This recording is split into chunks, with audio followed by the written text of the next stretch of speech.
আসসালামু আলাইকুম। আজ বৃহস্পতিবার ২রা জানুয়ারি ২০২৫। ফ্রেন্ডলি মোবাইল প্রবাস টাইম বুলেটিনে আপনাদের স্বাগত জানাচ্ছি আমি স্বর্ণ। শুরুতেই জানাবো শিরোনাম। অসুস্থ ওমান প্রবাসীর খোঁজ নেয়নি স্বজনরা, সহায়তায় এগিয়ে এলো দূতাবাস। বিমান যাত্রীদের জন্য দুঃসংবাদ, খরচ বাড়ছে সব ধরনের টিকিটের। শেষ হলো আমিরাতের সাধারণ ক্ষমার মেয়াদ, সুযোগ নিয়েছেন ৫০,০০০ বাংলাদেশি। বছরের শুরুতেই মালয়েশিয়ায় ব্যাপক অভিযান, ৬৪ বাংলাদেশি গ্রেপ্তার। প্রবাসী আয়ে বড় চমক, দেশের ইতিহাসে সর্বোচ্চ রেমিট্যান্স এলো ডিসেম্বরে। দর্শক দেখছিলেন শিরোনাম, এবারে পুরো খবর। ওমানের সেরা রেট দিচ্ছে বাংলাদেশি প্রতিষ্ঠান গালফ এক্সচেঞ্জ। প্রিয়জনকে টাকা পাঠাতে আজই আসুন আমাদের যে কোনো ব্রাঞ্চে অথবা কল করুন স্ক্রিনে দেয়া নাম্বারে।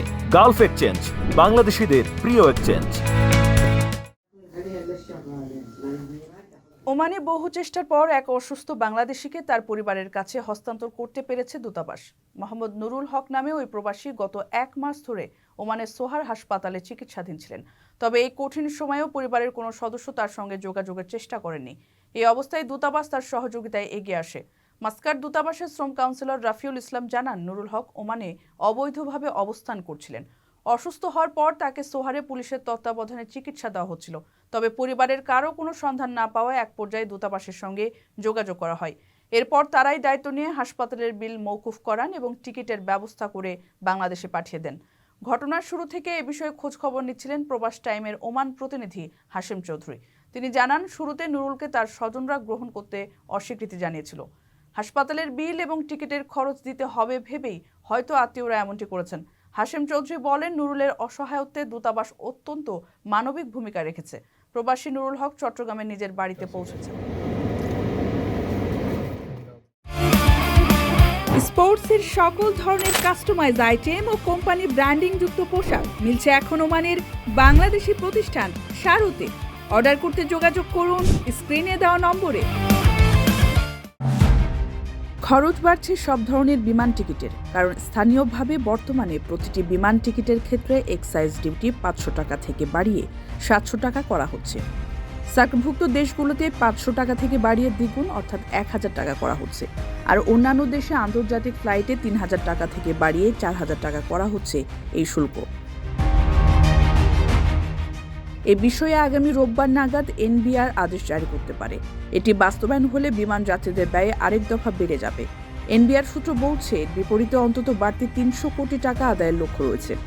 এদিকে বিমান টিকিটের পাশাপাশি তামাক জাতীয় পণ্যের দাম ও সাপ্লিমেন্টারি ডিউটি দুটোই বাড়ানো হচ্ছে।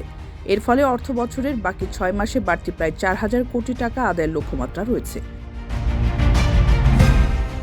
এছাড়া ৪৩ ধরনের পণ্য ও সেবার হ্রাসকৃত ভ্যাট হার বাতিল করে স্ট্যান্ডার্ড রেট অর্থাৎ ১৫% নিয়ে যাওয়া হচ্ছে। এনবিআর এর ঊর্ধ্বতন এক কর্মকর্তা গণমাধ্যমকে জানান, আন্তর্জাতিক মুদ্রা তহবিলের শর্ত পালন করতে গিয়ে চলতি অর্থ বছরে বাড়তি ১২,০০০ কোটি টাকা আদায়ের জন্য এনবিআর এ পথে হাঁটছে।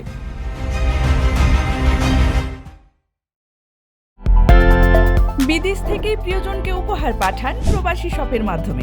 যোগাযোগ করুন স্ক্রিনে দেওয়া নম্বরে।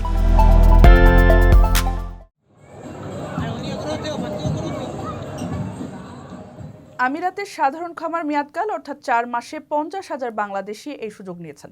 আবুধাবিতে বাংলাদেশ দূতাবাসের পাসপোর্ট ও ভিসা উইং এর প্রধান কাউন্সিলর সাইফুল ইসলাম গণমাধ্যমকে এই তথ্য নিশ্চিত করেছেন। তিনি জানান, সাধারণ ক্ষমার পুরো সময়ে দূতাবাস মোট পাসপোর্ট ইস্যু করেছে ১৩,৯৩১টি, এমআরপি পাসপোর্ট ৫,৮১৫টি, ট্রাভেল পারমিট ইস্যু করেছে ৮১৭টি এবং ১ বছরের জন্য পাসপোর্ট নবায়ন করেছে ২,০০৩টি। আবুধাবিতে বাংলাদেশ দূতাবাসের শ্রম কাউন্সিলর হাজরা সাব্বির হোসেন বলেন, এবারের সাধারণ ক্ষমায় প্রায় ৫০,০০০ বাংলাদেশি নিয়মিত হয়েছেন। পাশাপাশি আবুধাবি ও দুবাই থেকে ৫,৫০০-এরও বেশি অবৈধ বাংলাদেশি নিয়মিত হয়ে ট্রাভেল পারমিট বা আউট পাস নিয়ে দেশে ফিরে গেছেন, যাদের ওপর কোনো নিষেধাজ্ঞা লাগেনি। তবে সাধারণ ক্ষমার আওতায় কতজন প্রবাসী দুবাই কনসুলেটের অধীনে নিয়মিত হয়েছেন সে ব্যাপারে স্থানীয় ইমিগ্রেশন কর্তৃপক্ষ থেকে কোনো তথ্য পাওয়া যায়নি। তবে আবুধাবির আইসিপি মহাপরিচালক সুহেল আল খাইলি জানান, সাধারণ ক্ষমার সুযোগ গ্রহণকারীদের মধ্যে ৮৮% তাদের অবস্থান বৈধ করে আমিরাতে থেকে যাচ্ছেন এবং ১২% তাদের অবস্থান বৈধ করে কোনো রকম নিষেধাজ্ঞা ছাড়াই দেশে ফিরে গেছেন।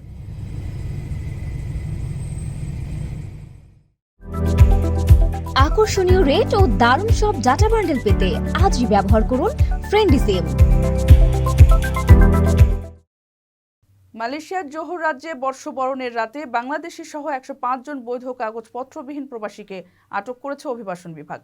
রাজ্যের মাসাইয়ের একটি নির্মাণ বিল্ডিং এর পাশে অভিযান চালিয়ে তাদের আটক করা হয়। বুধবার এক প্রতিবেদনে তথ্য জানিয়েছে নিউজ স্টেটস টাইমস। জোহর রাজ্যের অভিবাসন বিভাগের পরিচালক দাতুক মোহাম্মদ রুশদি এক বিবৃতিতে জানান, নববর্ষের গভীর রাতে অভিযান চালানো হয়।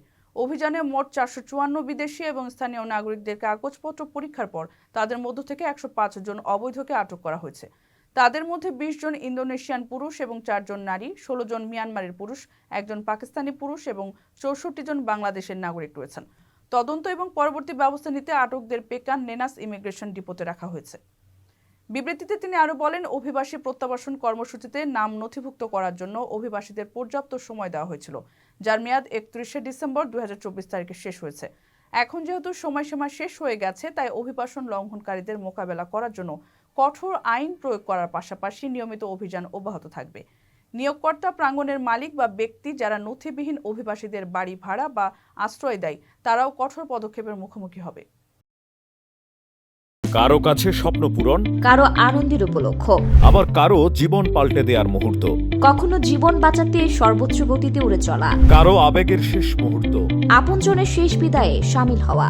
এমন সব ইচ্ছে পূরণে সর্বনিম্ন ভাড়ায় দ্রুতগতির বাহন প্রবাসীর হেলিকপ্টার। আপনার প্রয়োজনে যোগাযোগ করুন আমাদের হটলাইনে। দেশে নতুন ইতিহাস সৃষ্টি হলো প্রবাসী আয়ে। সদ্য সমাপ্ত বছরে বাংলাদেশের প্রবাসীদের পাঠানো অর্থ রেমিটেন্সের পরিমাণ $26 বিলিয়ন ছাড়িয়ে নতুন রেকর্ড গড়েছে। 2024 সালে বিশ্বের বিভিন্ন দেশ থেকে ব্যাংকিং চ্যানেলে প্রবাসী বাংলাদেশিরা $263 কোটি 90 লাখ সমপরিমাণ বৈদেশিক মুদ্রা পাঠিয়েছেন। এর আগে এত বড় অঙ্কের রেমিট্যান্স কোনো বছরে আসেনি, অর্থাৎ বাংলাদেশের ইতিহাসে এটি এক বছরের সর্বোচ্চ রেমিট্যান্স আহরণ। দেশে এর আগে এক মাসে সর্বোচ্চ পরিমাণ রেমিট্যান্স এসেছিল 2020 সালের জুলাইয়ে। সেই মাসে $259 কোটি আয় এসেছিল। গত আগস্টের রাজনৈতিক পট পরিবর্তনের পর প্রতি মাসে $200 কোটি বেশি প্রবাসী আয় এসেছে। তবে এবার নতুন রেকর্ড করে $263 কোটি 90 লাখ প্রবাসী আয় এসেছে। 2023 সালের ডিসেম্বরে আয় এসেছিল $199 কোটি 10 লাখ। ফলে গত মাসে প্রবাসী আয়ে প্রবৃদ্ধি হয়েছে 32.54%। প্রবাসী আয়ে ভালো প্রবৃদ্ধি এমন সময় এলো যখন দেশের বাজারে ডলার সরবরাহে ঘাটতি অব্যাহত আছে। বৈদেশিক মুদ্রার এই ঘাটতি মোকাবিলায় প্রবাসী আয় বড় ভূমিকা রাখতে পারে বলে সংশ্লিষ্ট ব্যক্তিরা মনে করেন। মূলত মোহাম্মদ ইউনূসের নেতৃত্বে অন্তর্বর্তী সরকার দায়িত্ব নেওয়ার পর দেশে প্রবাসী আয়ের প্রবাহ জোরালো হতে শুরু করে। সেই ধারাবাহিকতায় নভেম্বরে প্রবাসী আয় আসে $220 কোটি, আর ডিসেম্বরে রেমিট্যান্স ছাড়িয়ে যায় আগের সব রেকর্ডকে। দর্শক দেখছিলেন ফ্রেন্ডলি মোবাইল প্রবাস টাইম বুলেটিন। শেষ করার আগে শিরোনামগুলো জানিয়ে দিচ্ছি আরও একবার। অসুস্থ ওমান প্রবাসীর খোঁজ নেয়নি স্বজনরা, সহায়তায় এগিয়ে এলো দূতাবাস। বিমান যাত্রীদের জন্য দুঃসংবাদ, খরচ বাড়ছে সব ধরনের টিকিটের। শেষ হলো আমিরাতের সাধারণ ক্ষমার মেয়াদ, সুযোগ নিয়েছেন 50,000 বাংলাদেশি। বছরের শুরুতেই মালয়েশিয়ায় ব্যাপক অভিযান, 64 বাংলাদেশি গ্রেপ্তার। প্রবাসী আয়ে বড় চমক, দেশের ইতিহাসে সর্বোচ্চ রেমিট্যান্স এলো ডিসেম্বরে। এই ছিল ফ্রেন্ডলি মোবাইল প্রবাস টাইম বুলেটিনের আজকের আয়োজন। প্রবাসের সর্বশেষ সংবাদ পেতে ভিজিট করুন www.probastime.net। সাবস্ক্রাইব করুন আমাদের ইউটিউব চ্যানেল এবং চোখ রাখুন ফেসবুক পেজে। পরবর্তী বুলেটিন দেখার আমন্ত্রণ জানিয়ে আজকের মতো বিদায় নিচ্ছি আমি শরণ্য। সেই পর্যন্ত সবাই ভালো থাকবেন এবং নিরাপদে থাকবেন। আল্লাহ হাফেজ।